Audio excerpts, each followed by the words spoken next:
So this is the second update for my Alum crystals. I said last week that some crystals seem to have grown, but now I'm pretty sure they were bubbles or something else. Just definitely not Alum crystals. These crystals are currently very small and appear kind of jagged, which are kind of different from the smooth shapes from last week's supposed crystals. My window has been left open from time to time, and the charts I may have inhibited the growth. How much the code has affected crystal growth isn't necessarily possible to say, but it may be one thing that might be slowing down the growth of the crystals.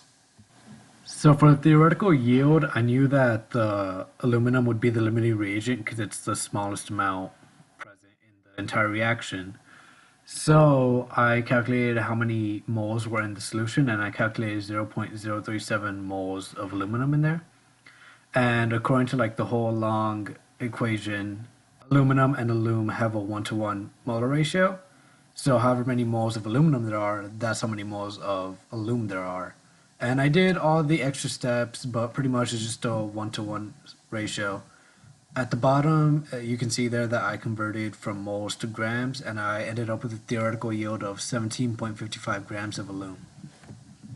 So in lab, we managed to produce 17.26 grams of alum, and that was definitely really close to theoretical yield. We're off by like zero point 0.3 grams. But of course, it's not the maximum that we could produce theoretically. Realistically, it's impossible or almost impossible to have a 100% experimental yield. Some factors may have been that maybe at any given step, not all the reactants with aluminum turned into a product. So it didn't have enough reactants for the next step, and that may have just like increasingly lost enough reactants to products and all that.